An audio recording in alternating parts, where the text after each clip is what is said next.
Hello student, आप लोगों का इस लेक्चर में स्वागत है। बच्चों, आज हम लोग बेसिक मैथमेटिक्स इन फिजिक्स पढ़ेंगे, जिसको हम लोग मैथमेटिकल टूल भी कहेंगे। हम लोग जानते हैं कि फिजिक्स जो है उसमें प्रॉब्लम को सॉल्व करने के लिए या जो थ्योरी पढ़ेंगे हम लोग उसको मैथमेटिकली एक्सप्रेस करने के लिए, फार्मूला डिराइव करने के लिए हमें कुछ मैथमेटिकल की टूल्स की ज़रूरत होगा, कुछ मैथमेटिक्स की ज़रूरत होगा। वैसे तो सारा मैथमेटिक्स ही फिजिक्स में यूज होगा, मैथमेटिक्स का एप्लीकेशन ही फिजिक्स में है, लेकिन वो हायर क्लास में जब ग्रेजुएशन या एमएससी की बात करेंगे तो उसमें अलग से हम लोगों को एक मैथमेटिकल फिजिक्स ही पढ़ना पड़ता है। लेकिन माय डियर स्टूडेंट, यदि बात करें क्लास 11th 12th या फिर कंपटीशन जेई नीट की बात करें या जितने स्टेट लेवल इंजीनियरिंग एंट्रेंस होता है, तो ये सब में भी मैथमेटिक्स यूज होगा, लेकिन उतना ज़्यादा नहीं होगा। लेकिन जो भी होगा उसको हम लोग ये सारे कवर करेंगे, हम लोग बेसिक से लेके और जहाँ तक पूछता है। इसके अलावा आपको कहीं से पढ़ने की ज़रूरत नहीं है। मैथमेटिक्स, बेसिक मैथमेटिक्स हम लोग ये एक लेक्चर सीरीज़ के फॉर्म में होगा, लेक्चर 1 2 3 इस फॉर्मेट में होगा। आप सारे लेक्चर को एकदम ध्यान से देखेंगे और राइट डाउन करते चलिएगा। आप लोग कहीं से कुछ देखने की ज़रूरत नहीं है। हम क्वेश्चन भी सफिशिएंट करेंगे, फुल कंटेंट के साथ हमारा ये लेक्चर होगा। हाँ, थोड़ा सा ये ज़रूर है कि एडिटिंग थोड़ा कम है, मेरे में एडिटिंग नहीं है, जो पढ़ा रहे हैं उसी को अपलोड हो रहा है, ठीक है। तो आप लोग ध्यान से पढ़ेंगे अच्छे से। तो आइए हम लोग शुरुआत करते हैं बेसिक मैथमेटिक्स इन फिजिक्स या mathematical tool. My dear student, इसमें हम लोग क्या क्या पढ़ेंगे? तो सबसे पहले कुछ इंपॉर्टेंट टर्म्स के बारे में पढ़ेंगे, जैसे कि हम लोग डेल्टा हो गया, डी हो गया, टाइम इंटरवल, टाइम इंस्टेंट, जो फिजिक्स में हम लोग फ्रीक्वेंटली यूज करते हैं, ठीक है। नेक्स्ट उसके बाद हम लोग पढ़ेंगे ट्रिगोनोमेट्री। हालांकि आप लोग मैथमेटिक्स में पढ़ लिए हैं, लेकिन हम लोग थोड़ा सा फिजिक्स इंट्रोड्यूस करेंगे उसमें, ताकि फिजिक्स में कैसे अप्लाई करेंगे ये हम लोगों को समझ में आ जाए। फिर हम लोग पढ़ेंगे फंक्शन। वैसे ट्रिगोनोमेट्री भी फंक्शन में ही आएगा, लेकिन ट्रिगोनोमेट्री पूरा पढ़ने के बाद हम रिलेट कर देंगे किस तरह से ये फंक्शन में आएगा। उसके बाद हम लोग पढ़ने वाले रेट ऑफ चेंज, ठीक है। उसके बाद हम लोग कैलकुलस पढ़ेंगे। कैलकुलस का तो बहुत ज़्यादा एप्लीकेशन है फिजिक्स में। कोई भी चैप्टर, जैसे हम काइनेमेटिक्स ही स्टार्ट करेंगे तो उसमें जो डेफिनेशन है वेलोसिटी का हो, चाहे वो एक्सलेशन का हो, ये सब सारा क्या है आपका कैलकुलस से ही डिफाइन करेंगे, डिफरेंशिएशन डिफाइन करेंगे। तो डिफरेंशिएशन हो या इंटीग्रेशन, ठीक है, तो ये सब क्या होगा, बहुत ज़्यादा यूज करेंगे हम लोग। उसके बाद हम लोग पढ़ने वाले हैं इंटीग्रेशन। इंटीग्रेशन में भी दो टाइप होगा इंटीग्रेशन का, एक होगा इनडेफिनिट इंटीग्रेशन और एक होगा आपका डेफिनिट इंटीग्रेशन। उसके बाद हम लोग एप्लीकेशन पढ़ेंगे, जो हम लोग पढ़े हैं एप्लीकेशन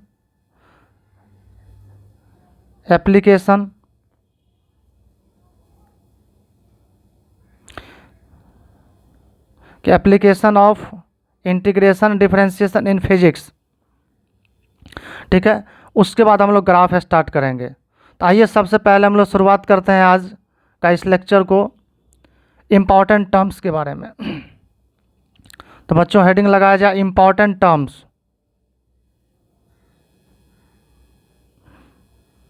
इम्पॉर्टेंट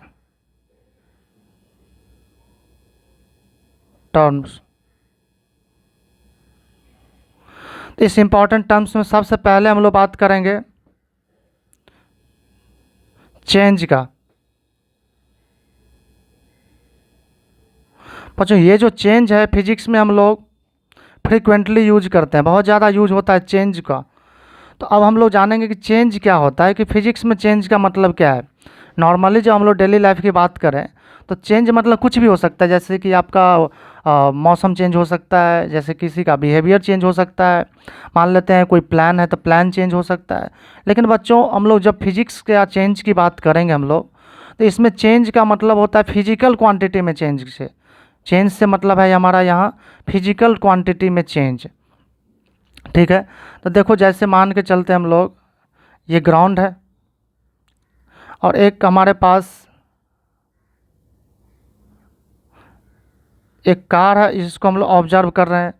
और मान लो ये हम लोग ऑब्जर्वेशन दो टाइम पे स्टार्ट किए, एक स्टार्ट के 12 o'clock।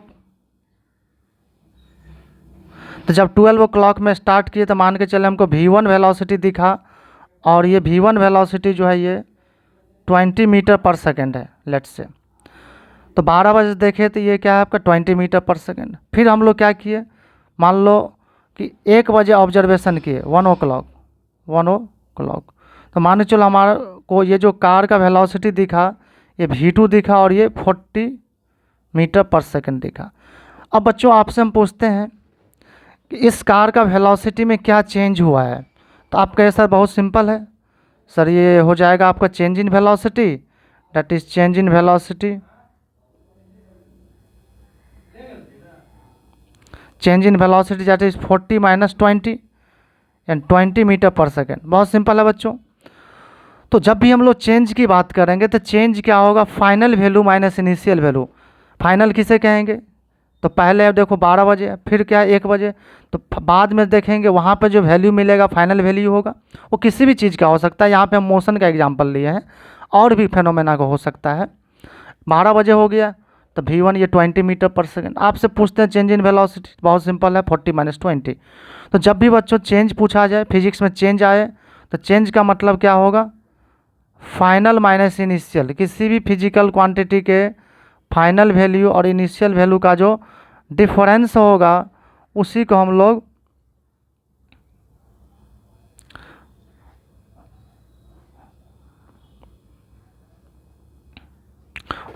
लोग चेंज बोलेंगे। It is difference of. तो जब भी चेंज की बात करेंगे तो क्या होगा, it is difference of final value, it is difference of final value and initial value of a physical quantity. किसी फिजिकल क्वांटिटी के फाइनल वैल्यू और इनिशियल वैल्यू का जो डिफरेंस होगा उसी को हम लोग चेंज बोलेंगे। मैथमेटिकली इसको लिख सकते हैं कि change is equal to final value minus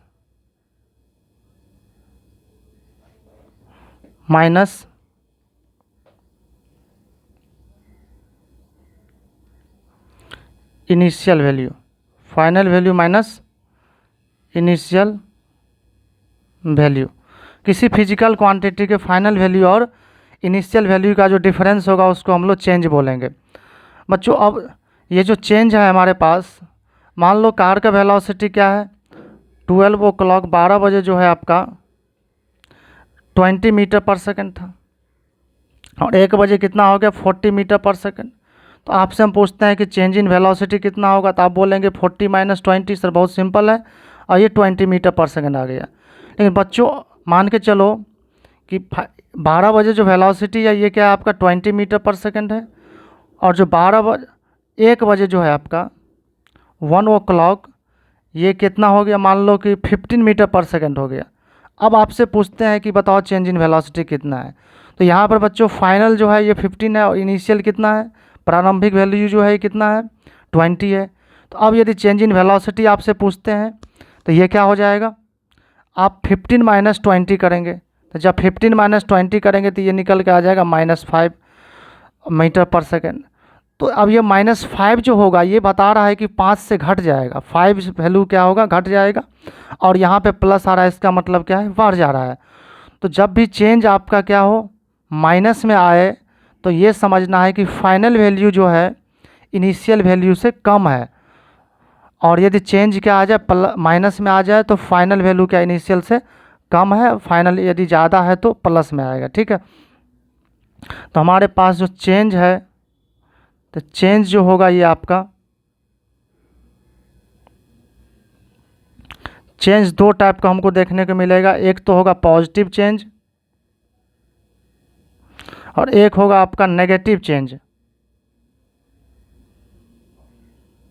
negative change यदि बात करें हम लोग पॉजिटिव चेंज का, तो पॉजिटिव चेंज के केस में बच्चों ये क्या होगा कि फाइनल वैल्यू जो होगा, फाइनल वैल्यू इनिशियल से ज़्यादा होगा, इनिशियल से ज़्यादा होगा। लेकिन नेगेटिव कब आएगा, यदि फाइनल वैल्यू क्या हो इनिशियल से कम हो।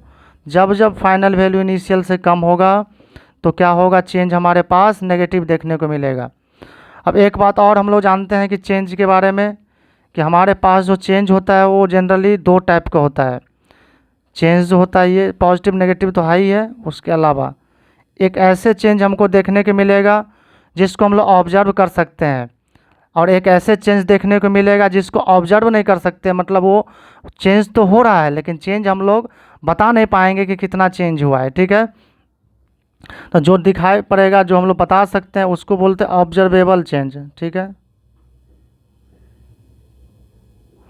ऑब्जर्वेबल चेंज मतलब देख सकते हैं इसको हम लोग। और जो नहीं दिखाई पड़ेगा उसको क्या बोलेंगे हम लोग, very small change, very small change. जैसे बच्चों बात करें, जैसे हम लोग बचपन में थे तो हाइट क्या होता है, बढ़ता है। लेकिन आप भर दिन यदि किसी आदमी का हाइट ऑब्जर्व करेंगे तो आपको लगेगा कि हाइट बढ़ा ही नहीं भर दिन में, दिन भर में नहीं बढ़ा, क्योंकि इतना कम हाइट इंक्रीज होता है, इतना कम बढ़ेगा कि आप उस चेंज को ऑब्जर्व ही नहीं कर सकते हैं। लेकिन बताओ, मान लो एक कार है जो 60 किलोमीटर पर आवर से चल रहा था और उसका 80 हो गया, 60 से 80 हो गया, तो आपको दिखेगा कि कार का जो स्पीड है, जो वेलोसिटी है, वो बढ़ा है, ये दिखेगा, ठीक है। तो वहाँ पर क्या होगा, ये ऑब्जर्वेबल चेंज होगा। और एक और एग्जांपल ले लो, मान के चलते हमारे पास हम ऑब्जर्व करना स्टार्ट किए कार को जिसका वेलोसिटी 2 मीटर पर सेकेंड था। अब V2 हो गया मान लो तो 2.00004 मीटर पर सेकेंड। तो क्या आप बताइए कि बता पाएंगे कि कार 2 से चल रहा था, अब 2.0004 मीटर पर सेकेंड से चल रहा, नहीं बता पाएंगे, क्योंकि इतना कम बढ़ा है कि आपको लगेगा कि बढ़ा ही नहीं है, वो इतना ही है, जितना पहले था उतना ही है, ठीक है। तो ये यहाँ पर वेलोसिटी चेंज हुआ है लेकिन बहुत कम चेंज हुआ है। यानी चेंज की बात करें तो V1 माइनस V2 यानी 2.0004 माइनस 2, तो ये निकल के आ जाए 0.0004। तो ये चेंज तो हुआ है लेकिन बहुत कम चेंज है, हम ऑब्जर्व नहीं कर सकते, यहाँ पर ऑब्जर्व हम लोग नहीं कर सकते हैं, ठीक है। तो जो ऑब्जर्वेबल चेंज है उसको हम लोग केवल चेंज भी बोल सकते हैं, इसको क्या बोल सकते हैं, केवल चेंज बोल सकते हैं हम लोग। और जो वेरी स्मॉल चेंज है उसको तो हम लोग ये वेरी स्मॉल चेंज बोलेंगे, या इसको एक और बोल सकते हैं हम लोग, इंस्टेंटेनियस चेंज बोल सकते हैं।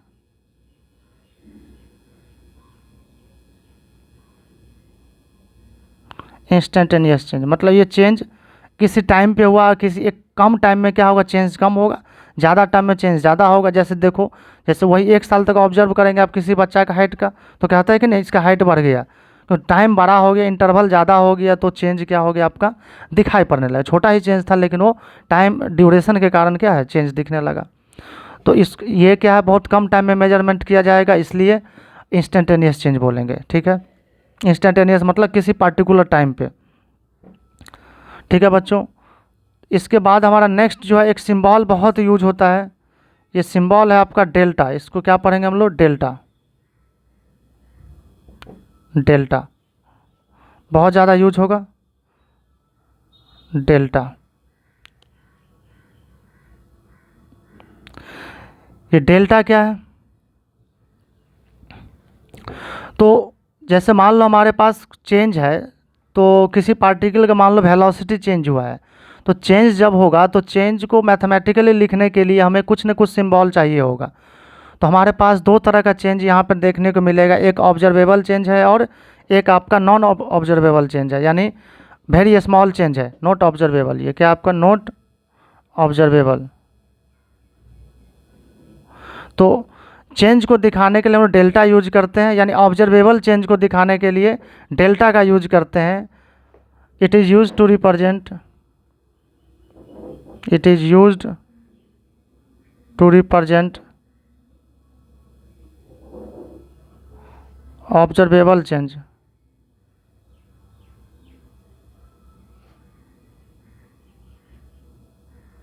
ठीक है, तो ऑब्जर्वेबल चेंज को रिप्रेजेंट करने के लिए हम लोग डेल्टा का यूज करते हैं। जैसे कि एग्जांपल ले लो, मान लो कहीं लिखा हुआ है डेल्टा भी लिखा हुआ है, क्या लिखा हुआ है कहीं, डेल्टा भी। तो डेल्टा भी का मतलब क्या हुआ, तो यहाँ वेलोसिटी के आगे लगा हुआ है, ये डेल्टा किसके आगे लगा हुआ है, यहाँ पे देख सकते हैं आप, ये जो डेल्टा है आपका, यहाँ पर देखो हाईलाइट कर देते हैं, ये डेल्टा क्या v के पहले लगा हुआ है, तो इसको क्या कह सकते हैं, चेंज इन वेलोसिटी। क्या लिखेंगे हम लोग, चेंज इन वेलोसिटी। इसको क्या बोलेंगे हम लोग, चेंज इन वेलोसिटी। इसी प्रकार मान के चलो डेल्टा लगा हुआ है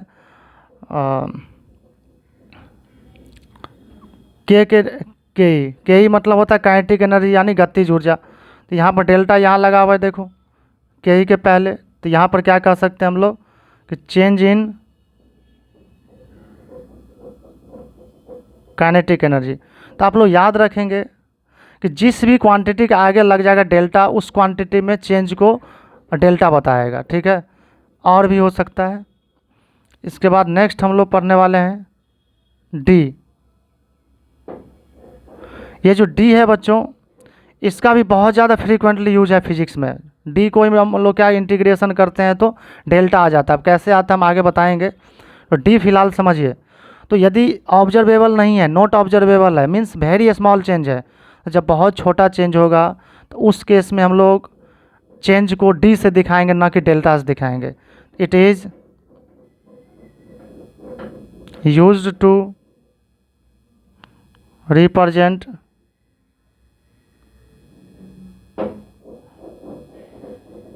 very small change.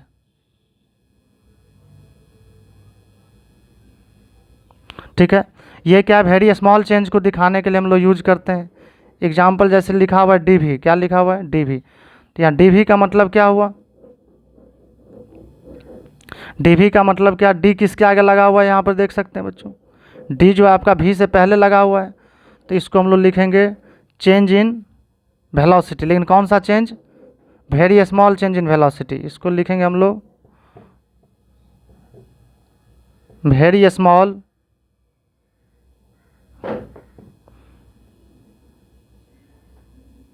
Change in velocity. जैसे इसी तरह से लिखा है मान लो डी के मीन्स क्या हुआ, वेरी स्मॉल चेंज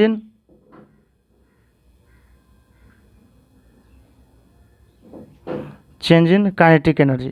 ठीक है, तो बहुत छोटे चेंज को दिखाने के लिए भी हम लोग डी का यूज करते हैं। ठीक है, डी का एक और यूज है, डी जो हमारे पास है इसका और यूज है, एक और यूज।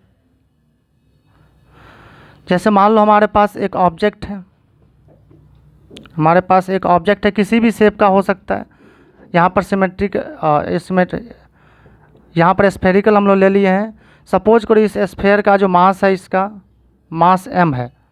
अब इस स्फेयर का हम लोग एक छोटा सा पार्ट कट कर रहे हैं, ये एक छोटा सा पार्ट कट करो। तो छोटा सा पार्ट कट करेंगे तो इसका क्या होगा, एक वॉल्यूम होगा।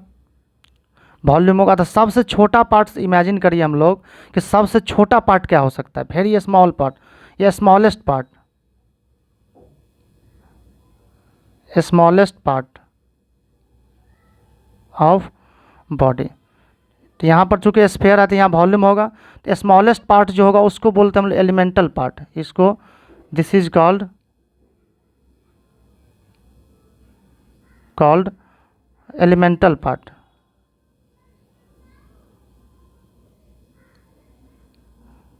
ठीक, elemental means very small, elemental means very small. तो बहुत छोटे पार्ट हम लोग बात करें कट करके, तो इसका कुछ न कुछ वॉल्यूम होगा। तो इसके वॉल्यूम को हम मैथमेटिकली कैसे रिप्रेजेंट करें, जैसे भी लिख देंगे आप, तो भी लिख देंगे तो भी तो वॉल्यूम हो गया, तो बहुत छोटा तो रिप्रेजेंटेशन हुआ नहीं, मीनिंग ही होना चाहिए वेरी स्मॉल।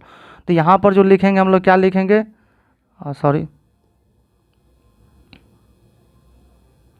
ठीक। तो यहाँ पर जो हम लोग लिखेंगे क्या लिखेंगे, वेरी स्मॉल को डी भी लिख देंगे। क्या लेंगे, डी मतलब यहाँ क्या हुआ, भी फॉर वॉल्यूम, यहाँ भी फॉर क्या आपका वॉल्यूम। और यदि हम लोग डी की बात करें, ये डी का, तो इसका मतलब क्या है, वेरी स्मॉल वॉल्यूम। क्या होगा, वेरी स्मॉल वॉल्यूम।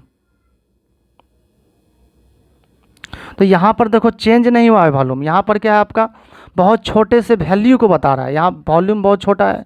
इसी प्रकार मान के चलो हमारे पास एक रॉड है, हमारे पास एक रॉड है और जिसका लेंथ क्या मान के चलो, एक रॉड है जिसका लेंथ हमारे पास L है।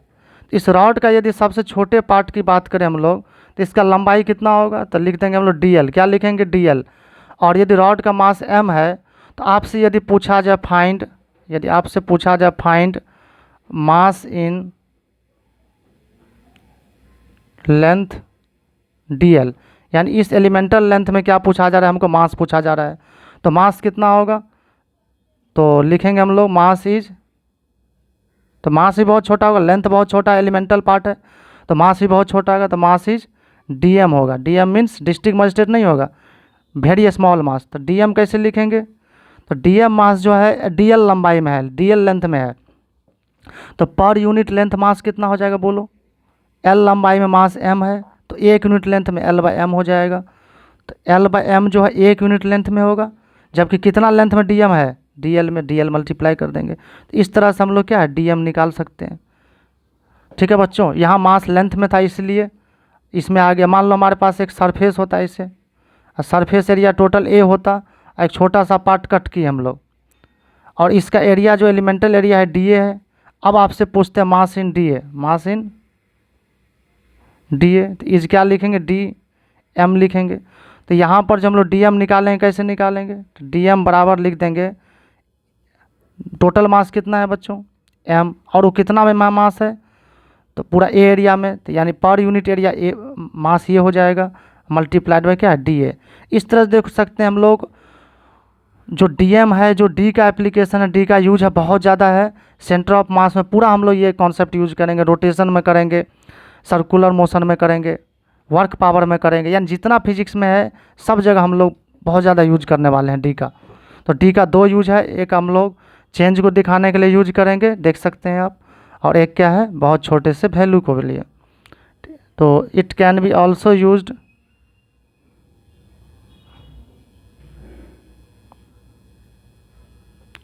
To represent very small value of a physical quantity, ठीक है।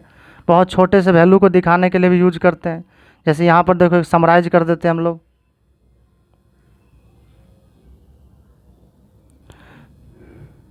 जैसे डीएम को क्या लिखेंगे हम लोग, वेरी स्मॉल मास, नोट वेरी स्मॉल मास। इसको चेंज इन मास नहीं बोल सकते हम लोग, वेरी स्मॉल मास, वेरी स्मॉल। डीएल मीन्स क्या होगा, very small length, very small. Use करेंगे तो आपको पता चल जाएगा कहाँ पे चेंज हो रहा है, कहाँ पे प्रैक्टिस हो जाएगा आप लोगों को। और डीए मतलब क्या होगा, very small area, very small area. DV मतलब क्या है, very small volume, very small volume. यदि मान लें डी क्यू लिखा है तो क्या लिखेंगे, very small charge, very small charge, मतलब 12th में भी यूज होगा। तो ये सब कुछ बेसिक पॉइंट है बच्चों, याद रखेंगे कि डी का 2 यूज हमारे पास, एक बहुत छोटे से चेंज को दिखाने के लिए यूज करते हैं, और एक हम लोग वेरी स्मॉल वैल्यू को दिखाने के लिए यूज कर सकते हैं। देख सकते हैं डी मतलब very small mass, d l means very small length, d A means very small area, d V very small volume, d q very small charge. इस तरह से हम लोग यूज कर सकते हैं। नेक्स्ट जो है बहुत इंपॉर्टेंट है, जो हम लोग यूज करेंगे बहुत ज़्यादा, time instant.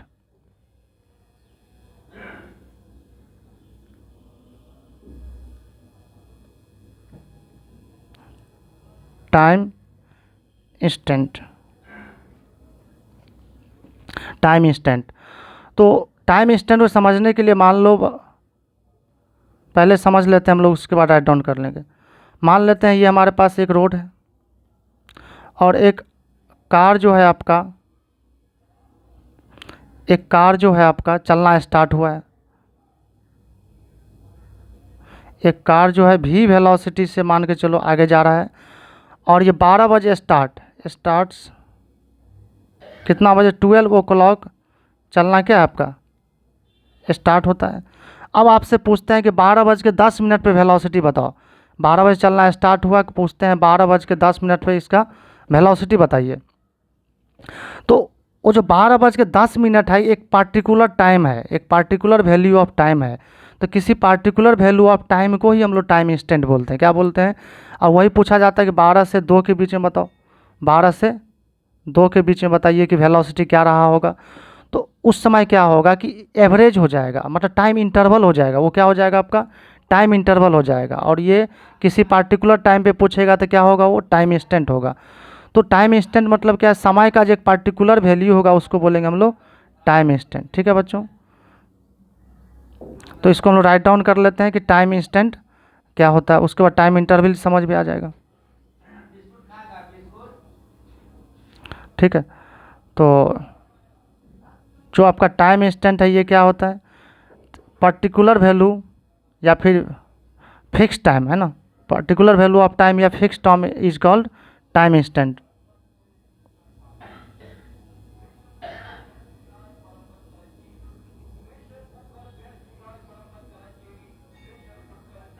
Particular value of time और फिक्स टाइम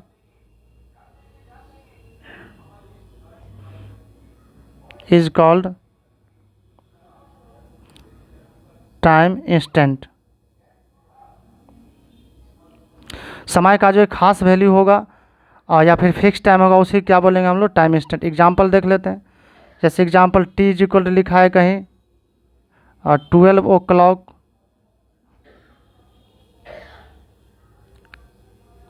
12 o'clock, तो ये क्या आपका समय का एक पार्टिकुलर वैल्यू है, तो इसको टाइम इंस्टेंट बोलेंगे। टी इक्वल टू लिखा है आपका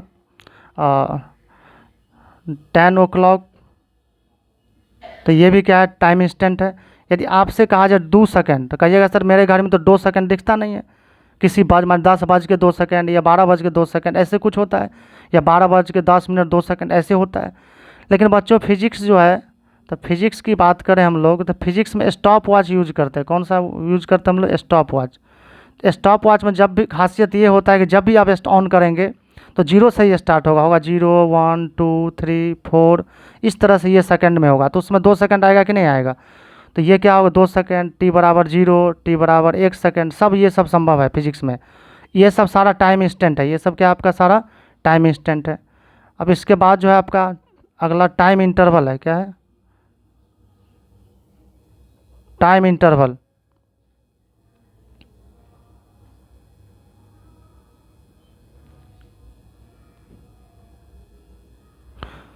ये जो टाइम इंटरवल है, तो मान लो हमारे पास 2 टाइम इंस्टेंट है। टी इक्वल टू क्या है? एक हमारे पास 4 सेकंड, अभी बताए थे स्टॉप वॉच यूज करते हैं। स्टॉप वॉच में 4 सेकंड हो सकता है। T equal to 10 second. तो मेजरमेंट किए तो 4 सेकंड मेजर किए और 10 सेकंड मेजर किए। आपसे पूछते हैं टाइम इंटरवल कितना है, तो 2 टाइम इंस्टेंट, ये भी टाइम इंस्टेंट है, ये भी टाइम इंस्टेंट है। तो 2 टाइम इंस्टेंट के बीच का जो टाइम गैप होगा, यानी यहाँ पर 10 - 4 यानी 6 आ रहा है, उसी को क्या बोलेंगे हम लोग? टाइम इंस्टेंट बोलेंगे। It is the time gap between, between मतलब बीच में, between 2 time instant. 2 time instant के बीच का जो टाइम गैप होगा उसको क्या बोलेंगे हम लोग? टाइम इंटरवल बोलेंगे। एग्जांपल ले लो, जैसे time interval between t is equal to 2 second to t equal to 8 second. तो यहाँ पर हम लोग क्या लिखेंगे? टाइम इंटरवल डैट इज ये कितना आ जाएगा? 8 - 2 डैट इज 6 सेकेंड। तो अब ये जो टाइम इंटरवल है, तो इस टाइम इंटरवल को हम लोग ये सिंबल कैसे दिखाएंगे, कैसे लिखेंगे? तो जो टाइम इंटरवल है इसको डेल्टा से डिनोट करते हैं हम लोग। टाइम इंटरवल किससे डिनोट करते हैं? डेल्टा। इसको बोलते हैं टाइम इंटरवल, टाइम इंटरवल। तो जहाँ भी हम लोग टाइम इंटरवल दिखाना होगा उसको क्या लिखेंगे? Delta T. तो जनरल लिख लेते, इन जनरल, इन जनरल कि जो टाइम इंटरवल आएगा हमारे पास क्या है? Final time instant minus initial time instant. ठीक है, final time instant minus initial time instant. जैसे यहाँ पर ये क्या है आपका, यहाँ देखें हम लोग तो ये क्या आपका फाइनल टाइम है, ये टी एफ की जगह है, और ये क्या आपका इनिशियल टाइम की जगह है। तो T F minus T I निकालेंगे तो क्या होगा, देखो T F minus T I निकालेंगे तो यहाँ पे 6 सेकंड आ रहा है। तो यही आपका टाइम इंटरवल है। तो यहाँ पर टाइम इंटरवल है, और ऐसा टाइम इंटरवल जो हम लोग मेजर कर सकते हैं, जो हम लोग को दिखाई पड़ेगा कि भाई टाइम हुआ है। लेकिन मान के चलो आपसे हम पूछते हैं कि find time interval, find time interval between T बराबर 1 सेकेंड टू टी बराबर 1.02048 सेकेंड। अब आपसे कहता है ये टाइम इंस्टेंट और ये टाइम इंस्टेंट के बीच में टाइम इंटरवल बताओ। तो यहाँ लिखेंगे आप डेल्टा टी, तो डेल्टा टी लिखेंगे तो क्या आ जाएगा 1.02048 माइनस 1, तो निकल के आएगा 0.02048 सेकेंड। ये बच्चों देख सकते हैं बहुत स्मॉल टाइम है क्या आपका, ये बहुत छोटा टाइम इंटरवल है। तो जब बहुत छोटा टाइम इंटरवल है तो इसको डेल्टा से नहीं दिखाएंगे हम लोग, इसको किससे दिखाएंगे हम लोग, इसको किससे दिखाएंगे, इसको dt से दिखाएंगे। कैसे दिखाएंगे हम लोग, dt। तो याद रखेंगे हम लोग, उसको डेल्टा से नहीं दिखाएंगे, किससे दिखाएंगे हम लोग, dt। dt मतलब क्या हो गया, और dt जो है हमारे पास, इसको बोलते हैं वेरी स्मॉल टाइम इंटरवल। क्या बोलते हैं, वेरी स्मॉल टाइम इंटरवल। ठीक है, तो बहुत छोटा टाइम इंटरवल है, इतना कम छोटा है कि मान के चलो इंटरवल है ही नहीं है, इतना कम है, इतना कम टाइम गैप है कि मान के चलो कि टाइम गैप है ही नहीं है, time gap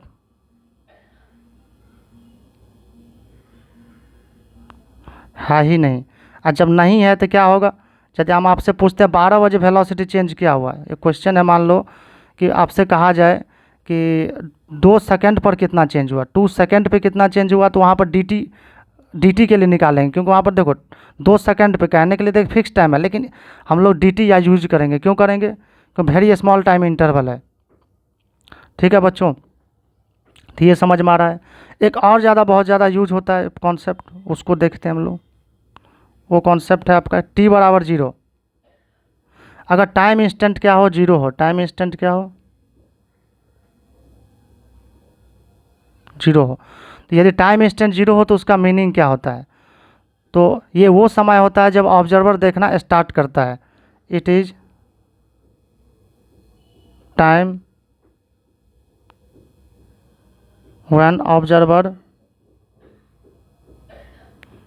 starts to observe the phenomena. कोई भी फेनोमेना हो सकता है, सबसे ज़्यादा यूज होगा फिजिक्स में मोशन में, दैट इज मोशन। और भी फेनोमेना हो सकता है। और एक बात और ध्यान देना है कि t बराबर 0 पे हम लोग को इनिशियल वैल्यू मिलता है, at t equal to 0, t equal to 0 we gate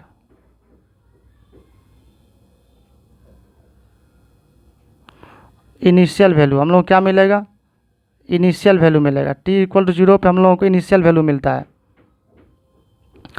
अब देखो एक क्वेश्चन कर लेते हैं, छोटा सा क्वेश्चन तो है नहीं, लेकिन बस प्रैक्टिस के लिए कि t इक्वल 0 का मतलब क्या है। जैसे आपसे क्वेश्चन कहा जाए a particle is moving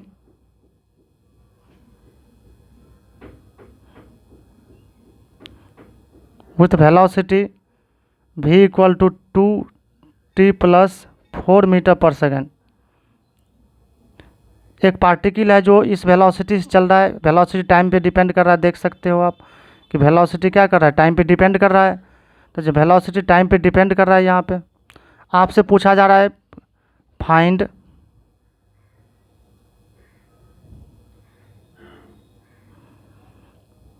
initial velocity. क्या पूछा जा रहा है, इनिशियल वेलोसिटी। कैसे निकालेंगे, तो हमको पता है फॉर इनिशियल वेलोसिटी, अभी पढ़े हैं t बराबर 0 पुट करने से जो वैल्यू आता है वो इनिशियल वैल्यू आता है, चाहे कुछ भी रहे। तो फॉर इनिशियल वेलोसिटी